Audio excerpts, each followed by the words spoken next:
Mitä mä juon päivässä sen jälkeen, kun mä oon pudottanut 20 kiloa, mulla on 10 kiloa vielä tavoitteena. Tollanen yksi muki, mitä mä tässä täytän, on 1 litran. Ja mä näytän jokaisen täytön, minkä mä sille teen. Koska mä olin lähes lenkille, niin mä otin pienet pre-workoutit siihen. Sorry babes, mä ostan sulle uudet. Toi persikka on oikeasti ihan sika hyvä. Lenkillä tuolla helteessä mulla oli ihan pelkkää vettä molemmissa pulloissa. Molemmat pullot tuli melkein tyhjäksi tossa ajassa. Kotiin päästyä se on kahvi. Nyt ei kuumaa kahvia voi juoda kesähelteellä. Voipas! Ja pitää. Mä juon nytkin kahvia. Vesipullon täyttö 2.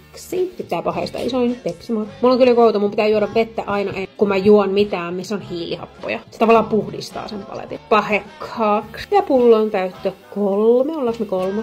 jo? Hyvä tälleen, niin nyt näkee oikeesti itsekin, että kuinka paljon se tulee vettä oikeesti juoda. Sitten koska mä en juonut kofeiiniä tarpeeksi, niin pitää tehdä 1 jäälatte. Valehtelisin, jos väittäisin, että toi ei oo tupla espresso. Ja mulla on selkeästi joku matcha-kausi menossa nyt, koska mä tungen sitä joka paikkaa. Tän kerran mä täytän vielä ton 1 kerran. Ja sit mun päivän juomiset on siinä. Mä join ton kyllä myös tyhjäksi ihan by